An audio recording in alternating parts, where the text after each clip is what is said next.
Olá, meu nome é José Aravena, sou professor titular da Faculdade de Engenharia da Universidade Federal de Juiz de Fora, em Minas Gerais, Brasil, e vou apresentar para vocês uma discussão sobre a inadequação filosófica das normativas da engenharia no Brasil. A minha intenção com este trabalho é mostrar para vocês uma análise inicial, preliminar, das normativas que existem no Brasil em torno da profissão, a partir de uma crítica inspirada em um trabalho que foi feito por Carl Mitchell em torno de 2009, que ele elaborou esse conceito de inadequação filosófica ao analisar as normativas dos bureaus nos Estados Unidos da profissão e descobrir que existiam certas deficiências conceituais que prejudicavam o entendimento dos conceitos fundamentais da engenharia e, portanto, da labor normativa.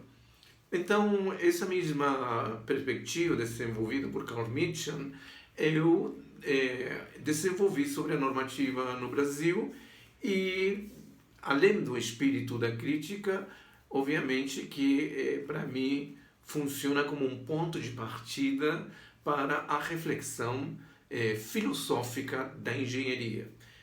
A ideia principal, quando a gente pensa em engenharia, é tentar defini-la e tentar entender, vamos dizer assim, seu significado, a sua essência, como vocês queiram chamar, e então, a partir disso, começar a elaborar os entendimentos da prática profissional, da dimensão política, ética, educativa ou educacional da nossa disciplina. Então, essa inadequação é a que acaba mostrando que temos uma tarefa a fazer e essa tarefa é de ordem filosófica. Então, em primeiro lugar, claro, vocês devem ter notado que as definições da engenharia elas são algumas bastante comuns e outras já são um pouco menos comuns, mas dizem bastante do que se pensa em torno da engenharia. Então, a primeira entendimento de engenharia é o que a lei diz. Ela impõe uma forma de entender a engenharia e que não necessariamente é filosófica, claro. A norma ela vai fazer uma prescrição para tornar operativa as questões de ordem social, vamos dizer assim, da nação, em termos das leis que existem, e, obviamente, nossa Constituição, mas a gente tem que se questionar se é exatamente o que a norma diz, aquilo que a gente tem que entender como engenharia. Inclusive porque quando a gente olha para o passado e a gente pensa que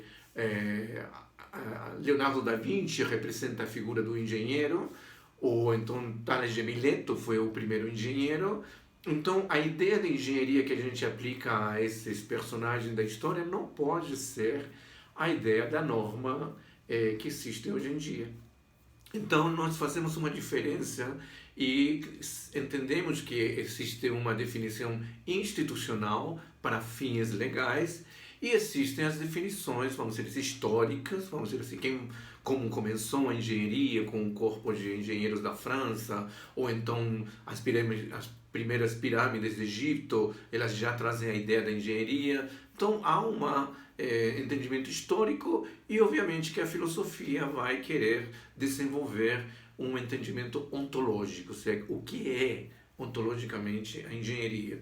E aí, então, as deficiências das inadequações filosóficas complicam um pouco o entendimento que a gente possa ter da engenharia a partir da norma. Mas é exatamente isso o potencial que nos permite abordar o assunto utilizando a norma como um ponto de partida, como uma análise preliminar.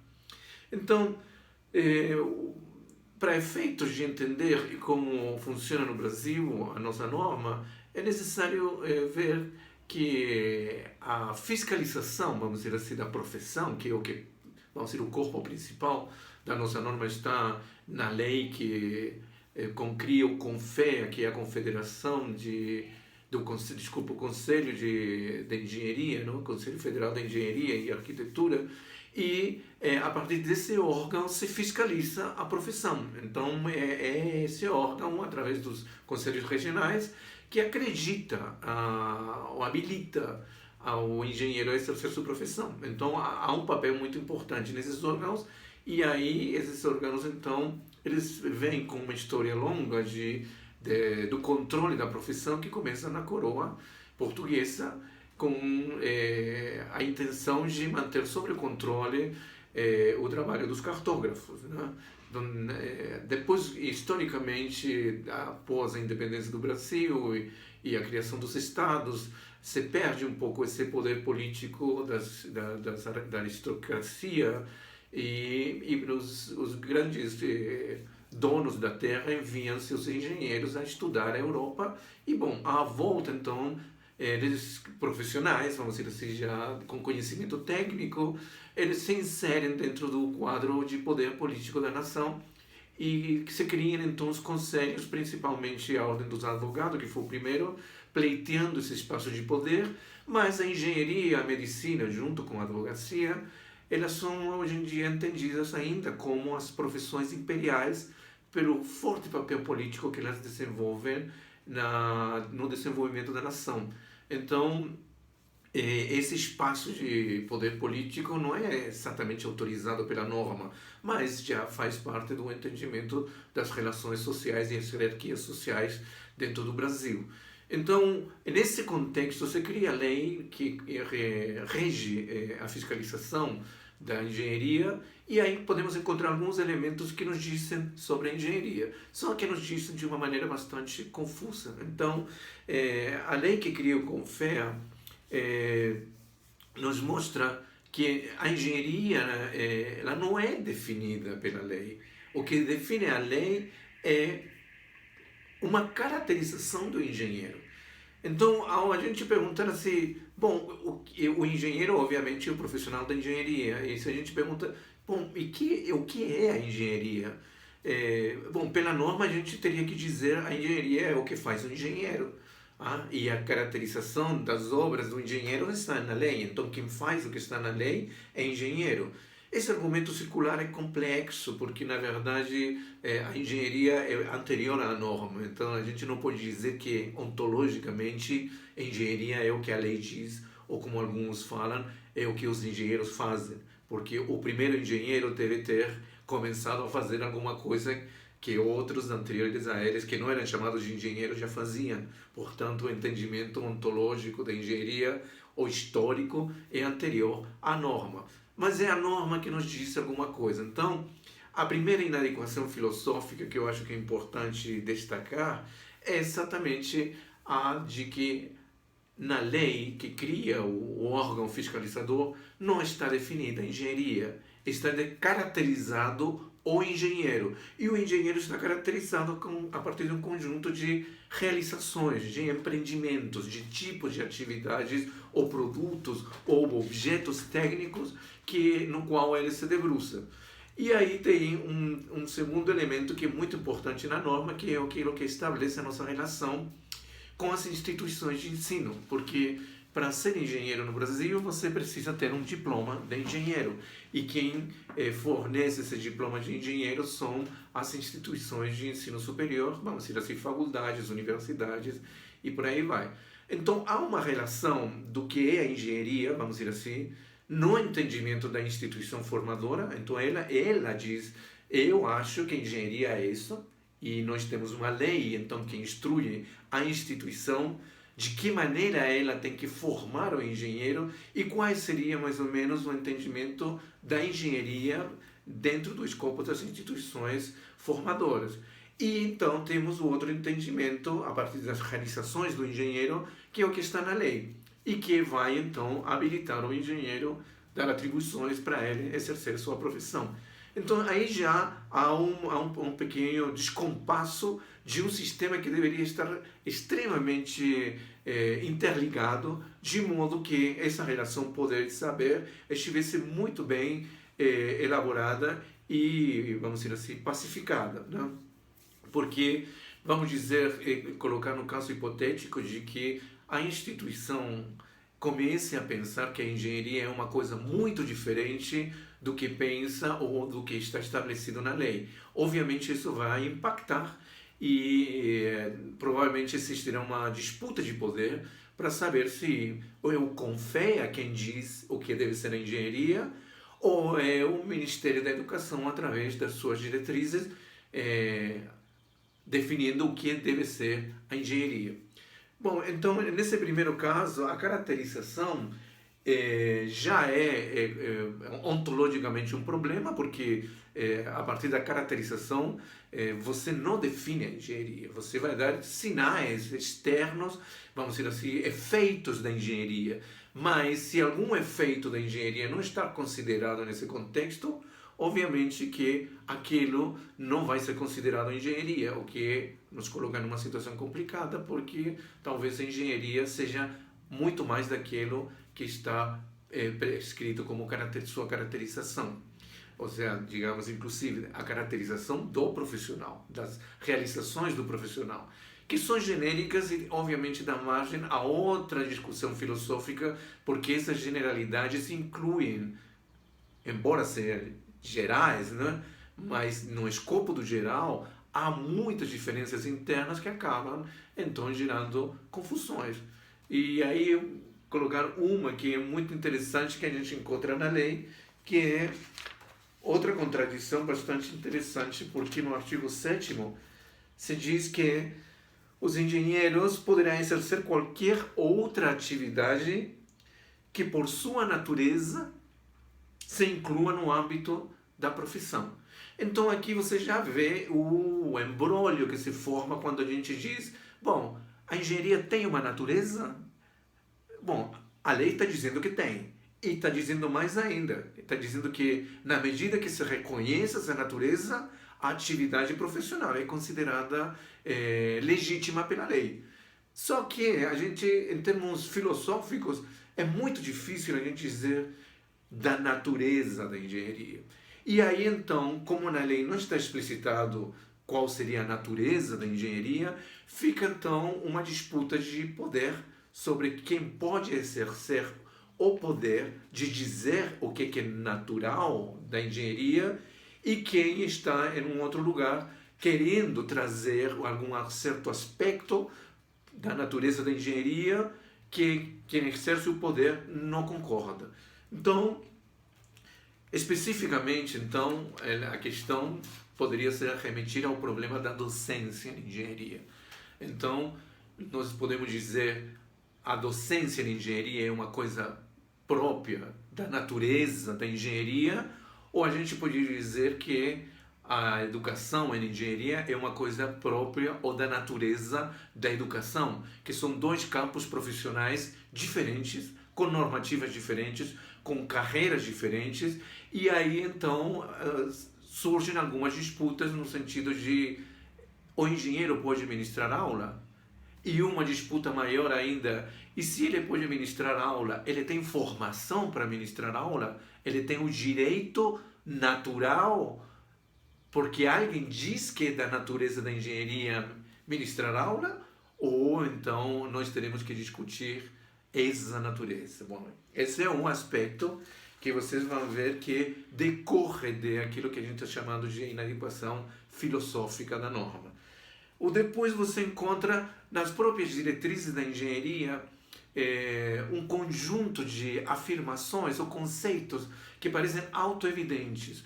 Então, parece que a gente, em algum lugar, já definiu o que é engenharia, o que é o problema, o que é um problema da sociedade, o que é a sociedade, e se isso se entrar no escopo mais operacional das diretrizes, que seria o que é uma competência, ou quais são os princípios que regem a formação em engenharia, porque na própria norma fica confuso entender o que se chama competência geral, competência específica ou princípio. E isso, então, fica à mercê das interpretações. E essas interpretações, obviamente, geram espaços de conflito, porque a gente não sabe muito bem qual é o nível de entendimento que a gente tem que dar a esses conceitos, dado que não há nenhuma referência específica que nos permita sanar as diferentes interpretações sobre a norma. Então, de certa maneira, entrando no âmbito mais filosófico, a questão de problemas e demandas da sociedade, a gente também tem que entender se exatamente é isso que é a engenharia, porque a própria ideia de problema, ela abre um leque de questionamentos filosóficos que vão desde a ideia de um problema ser simplesmente uma condição analítica sobre uma situação já dada, ou a outra que é uma situação prospectiva, inventiva, de um conjunto de tensões que existem e que têm que ser enunciados. Então, há uma diferença muito grande entre o que se entende por problema nessas duas perspectivas, e aí então dizer que a engenharia é a resolução de problema, eu já trabalhei sobre esse assunto, é extremamente confuso e provavelmente inibe bastante aquilo que a gente poderia em algum momento dizer é próprio da engenharia, é da sua essência. Então, eu, nos meus estudos, tenho colocado que não pode ser utilizada para efeitos educacionais a definição de que a engenharia é a resolução de problemas utilizando o conhecimento científico, porque ela cerceia um conjunto de elementos próprios da engenharia que não se refletem nessa definição. Então, de certa maneira, essa condição de elementos autoevidentes nos leva a um tratamento lato das definições mais importantes da engenharia. E com isso, então, a gente vai provocando um conjunto de problemas que são bastante tormentosos, trabalhosos. Um deles foi posterior à separação do Conselho de Arquitetura, do CONFEA, e da disputa em torno do projeto arquitetônico, vamos dizer assim.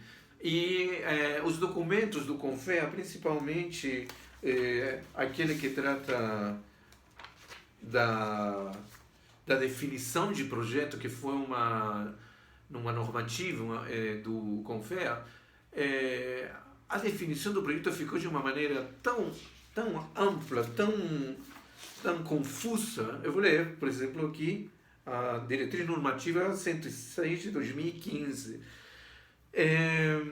Projeto seria a somatória do conjunto de todos os elementos conceituais, técnicos, executivos, operacionais, abrangidos pelas áreas de atuação. Ou seja, no fundo, o que está dizendo aqui a lei, a norma, é que projeto é tudo, inclusive a execução, o que para mim é um contrassenso, inclusive operação, que para mim é um contrassenso. Então, o projeto não pode ser, desde a minha perspectiva, nem operação, nem execução. Porém, o entendimento que está colocado aqui é esse. O que isso quer dizer, segundo a minha perspectiva? Bom, que existe um embate de poder em torno de quem diz o que deve ser entendido por projeto, por engenharia, por engenheiro, e por aí vai. Bom, e esses espaços de poder, então, eles não têm uma ferramenta conceitual que faça a eles decidir em torno dessas referências e de maneira objetiva. Ou seja, eu me refiro que talvez essas questões sejam resolvidas dentro de órgãos que não prestam não dão resposta, ninguém as controla porque elas têm um poder absoluto em relação a definir coisas porque não está em nenhum lugar definidas. Eu acredito que esse espaço que eu elaboro aqui como uma crítica não é um espaço puramente crítico. Na verdade, é um espaço que nos permitiria começar a fazer uma discussão sobre o que é a engenharia, não com um espírito específico de mudar a lei. Eu entendo de que as formas filosóficas são muito amplas para a gente pensar de que se trata somente de pensar a engenharia a partir do aspecto normativo.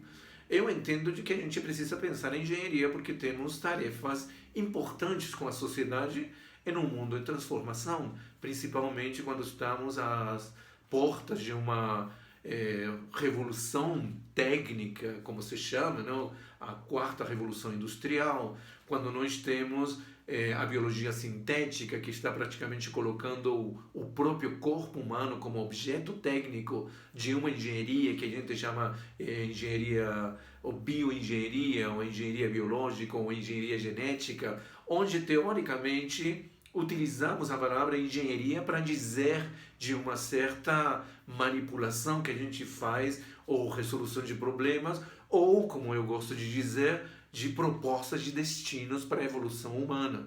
Então, eu acho que, na medida que a gente comece a analisar a norma, temos um ponto de partida para entrar nos outros elementos que definem ou que trabalham esse aspecto que nós estamos chamando de engenharia, essa disciplina que nós estamos chamando de engenharia, e que requer um aprofundamento muito maior que é o que eu acho que esse fórum se propõe a fazer, já como um filho crescendo dentro da filosofia da tecnologia, porque eu também entendo de que nós, como engenheiros, diferentes da ideia de tecnologia, temos uma palavra que é fundamental, que é o engenhar. E com a palavra engenhar se abre todo um espaço de discussão filosófica, porque ela se debruça exatamente sobre a ação, a atividade técnica que tem um sujeito técnico. Então, desde a minha perspectiva, a filosofia da tecnologia ela sempre se ocupou dos afazeres e dos resultados da engenharia. E então eu acho que nós, engenheiros, podemos contribuir bastante para o entendimento desse quadro, porque nós, assim como Heidegger trazia a discussão o Dasein, não? Eu posso falar desse ser porque sou eu. Bom, então nós somos sujeitos da ação técnica e, portanto, eu acho que a gente vai contribuir bastante para a filosofia da tecnologia ao discutir a engenharia. E acredito, então, que esses primeiros passos, que é um olhar para a normativa brasileira, podem ser muito fecundos. É isso que queria apresentar para vocês. Agradeço muito a atenção e estou aqui para eventuais perguntas, e questionamentos ou sugestões que vocês queiram fazer. Muito obrigado.